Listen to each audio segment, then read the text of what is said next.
ఇప్పుడు నేపాల్ లో కూడా ఇట్లాంటి ఏదో జెన్సీ ప్రొటెస్ట్ వచ్చి ఇంకోటి చేసి మొత్తానికైతే అక్కడ ప్రభుత్వం మారింది. కేపీ శర్మ ఓలీ ప్రభుత్వం పోయి ఇప్పుడు బాలన్ షా ప్రభుత్వం వచ్చింది. కానీ వీళ్ళు అక్కడ ఇవాళ ఇప్పుడు జరుగుతున్నటువంటి నిరసనల గురించి కూడా మనం మాట్లాడాలి. అందులో ఫార్మర్ గోర్ఖా సోల్జర్స్, మన భారత ఆర్మీలో ఉన్నటువంటి సోల్జర్స్ వాళ్ళందరూ కూడా వాళ్ళు ఒక ర్యాలీ నిర్వహించారు. భారత్తో ఈ అగ్నివీర్ స్కీమ్ ని మళ్ళీ తీసుకురావాలి, మేము భారత్ లో ఈ నేపాల్ కి సంబంధించినటువంటి వాళ్ళు ఆర్మీలో జాయిన్ కావాలి అనే అంశానికి సంబంధించి, సో మమ్మల్ని అలో చేయండి, నేపాల్ గవర్నమెంట్ అలో చేయాలి అని చెప్పేసి వాళ్ళు ర్యాలీ చేస్తున్నటువంటి పరిస్థితి.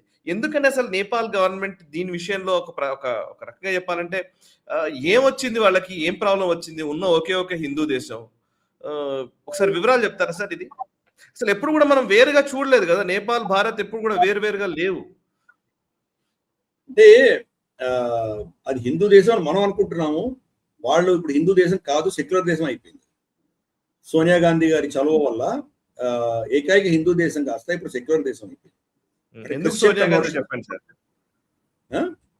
ఎందుకు సోనియా గాంధీ ఒకసారి చెప్పాలి సార్, ఎందుకంటే ఆ చరిత్ర తెలియాలి ఇప్పుడు వాళ్ళకి.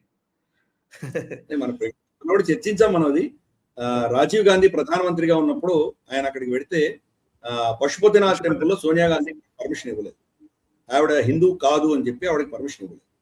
దాంతో ఆవిడ కక్ష సాధింపుగా రా అని వాడుకున్నప్పుడు రాని వాడుకొని సీతారాం యేచూరి మన కమ్యూనిస్ట్ లీడర్స్ ని పంపించి చైనా తోటి వాళ్ళ సంబంధాలు పెట్టుకొని అక్కడ రాజుకు వ్యతిరేకంగా పోరాటం చేశారు.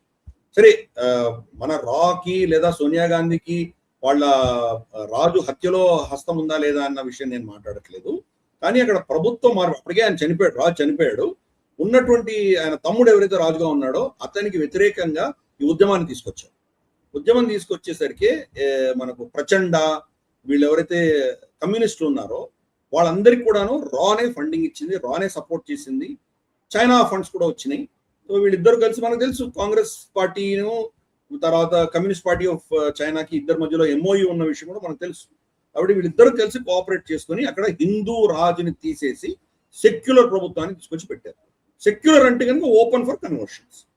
ఈరోజు ఆసియా ఖండంలో ఫాస్టెస్ట్ కన్వర్షన్ రేట్స్ ఈరోజు నేపాల్లో ఉన్నాయి. ఆ కన్వర్షన్స్ అన్ని చేస్తున్నారు. దానికి మూల కారణం సోనియా గాంధీని పశుపతినాథ్ టెంపుల్లో పర్మిషన్ ఇవ్వనందుకు ఆవిడ చేసినటువంటి చర్య ఇదంతా. ఎనీవే, అంతా డాక్యుమెంట్ అయి ఉంది. ఈరోజు మనం కొత్తగా ఏం చెప్పట్లేదు, పాత విషయాలు ఏవి. బట్ దాని తర్వాత ఈరోజు నేపాల్ ఆ రోజు నుంచి ఈ రోజు దాకా శాంతి లేదు ఆ దేశంలో. ఏదో విధమైనటువంటి అస్థిర వాతావరణం, ఏదో విధమైనటువంటి గొడవలు, భారత వ్యతిరేకత, ఇవన్నీ కూడా చూస్తాం. That's very unfortunate. ఇప్పుడు ఏమైందంటే కనుక అగ్నివీర్ స్కీమ్ మనం ఎప్పుడైతే మొదలు పెట్టామో, ఒక 3-4 సంవత్సరాల క్రితం మనం మొదలు పెట్టినప్పుడు వాళ్ళు నేపాల్ తిరస్కరించింది. అసలు ఇంకా వెనక్కి చరిత్రలో వెళ్తే కనుక 1816లో 1916 ఆ టైంలో సగోలి మనకు ట్రీటీ అని ఒకటి జరిగింది. బ్రిటిష్, ఇండియా, తర్వాత నేపాల్ కింగ్డమ్ వీళ్ళిద్దరి మధ్యలో ట్రీటీలో ఏం చేశారంటే ఫస్ట్ సరిహద్దులు మార్క్ చేసుకున్నారు. ఇక్కడ శారదా రివర్, ఇక్కడ తీస్తా రివర్ మధ్యలో అని చెప్పి మార్క్ చేసుకున్నారు. ఇంతవరకే నేపాల్, దాన్ని దాటి బ్రిటిష్ ఇండియా ఉంటుంది అని అనుకున్నారు. యాక్చువల్గా నేపాల్ ఈ రోజు ఉన్నటువంటి కుమావు రీజన్ అంటే మనకు జాగేశ్వరు, అల్మోడా ఈ ప్రాంతం అంతా కూడా వాళ్ళ అధీనంలో ఉండేది. కానీ బ్రిటిష్ వాళ్ళు వచ్చిన తర్వాత శారదా నదికి, పిత్తోడాగఢ్ ఆ ప్రాంతంలో శారదా నదికి వాళ్ళు దాన్ని కన్ఫైన్ చేశారు. ఫస్ట్ అది జరిగింది.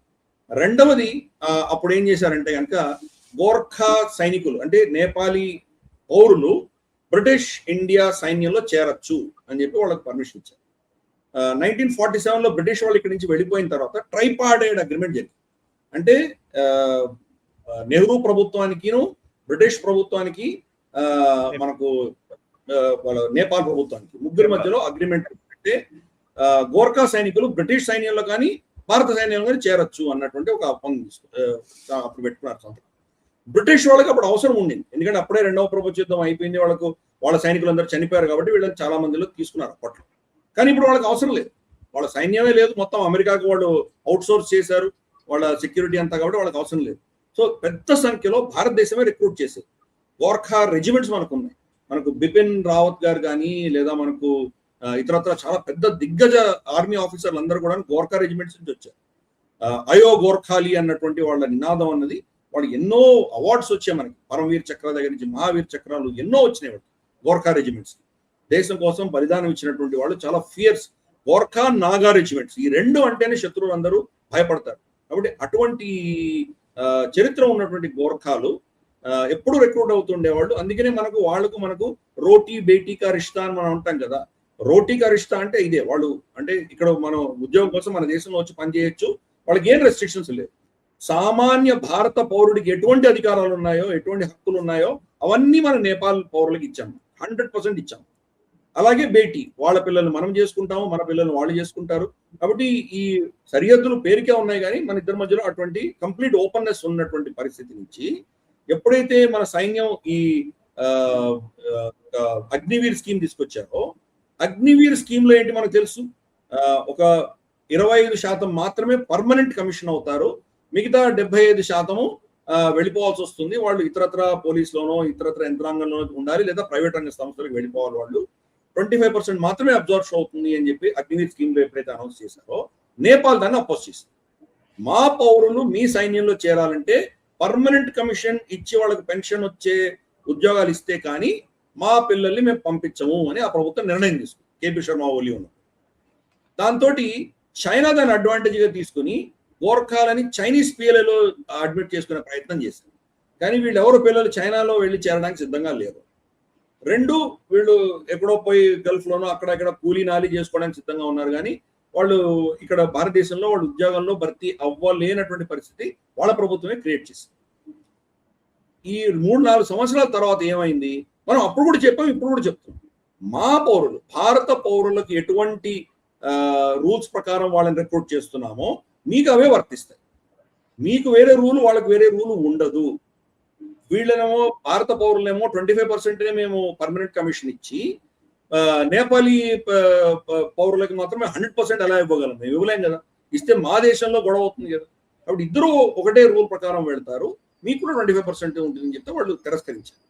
ఇప్పుడు మాజీ గోర్ఖా సైనికులు ఎవరైతే రిటైర్ అయిపోయి అక్కడ సెటిల్ అయ్యారో వాళ్ళు పోఖ్రా అన్నటువంటి ఊరు, మనకు తెలుసు. పోఖ్రా అన్నది మనకు ముక్తినాథ్ వెళ్ళే దారిలో వస్తుంది, నేపాల్ నుంచి ఇంకా పైకి సెంట్రల్ నేపాల్లో ఉంటుంది.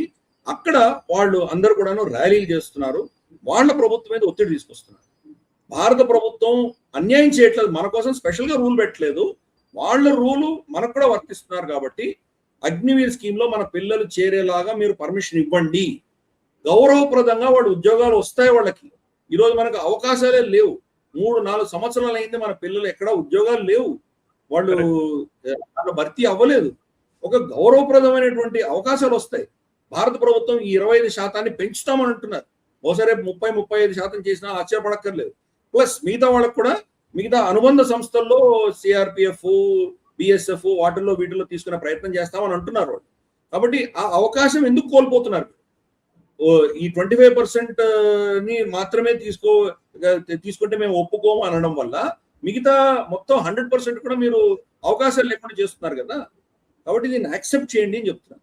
ఎప్పుడు ఈ ర్యాలీ జరుగుతున్నాయి? రేపటి నుంచి కాదు, ఈ రోజు నుంచే 16వ తారీఖు నుంచి 5 రోజులు మన ఆర్మీ చీఫ్ వెళ్ళబోతున్నారు, అక్కడ నేపాల్కి వెళ్ళబోతున్నారు.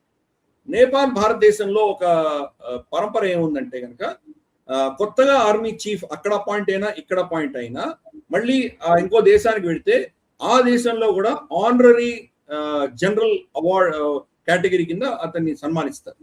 అలాగే మన ఆర్మీ చీఫ్ అక్కడికి వెళితే ఇప్పుడు ఆయనని అక్కడ జనరల్ ఆఫ్ నేపాలీస్ ఆర్మీ కింద ఆయనకు బిరుదు ఇవ్వబోతున్నారు. అలాగే వాళ్ళు కూడా కొత్త ఆర్మీ జనరల్ వస్తే వాళ్ళని కూడా మనం ఢిల్లీలో అదే చేస్తాం. ఈ సాంప్రదాయం ఉంది, దానికోసం వెళుతున్నారు. ఇదే సమయంలో ఈ చర్చ జరుగుతుంది నేపాల్. సో అందుకని ఇప్పుడు ఆ ప్రభుత్వం నిర్ణయించారు. మనం చాలా స్పష్టంగా చెప్పాం, choice ball is in your court, మీరు నిర్ణయించండి, నిర్ణయిస్తే తీసుకోవడానికి సిద్ధంగా ఉన్నాం. కానీ సపరేట్ గా రూల్స్ ఏమి ఉండవు, మా పిల్లలకి ఏ రూల్స్ వర్తిస్తాయో మీకు కూడా అవే వర్తిస్తాయి అని మనం చాలా క్లారిటీతో చెప్పాం. చూద్దాం, ఈయన వెళ్ళి వాళ్ళని కన్విన్స్ చేయగలిగితే బహుశా వాళ్ళు ఏమైనా వాళ్ళ పాలసీలో మార్పు వస్తుందా, మార్పు వస్తే కనుక మళ్ళీ గోర్ఖా పిల్లలు మన సైన్యంలో చేరేటువంటి అవకాశాలు వస్తాయా, మనం వేచి చూడాలి.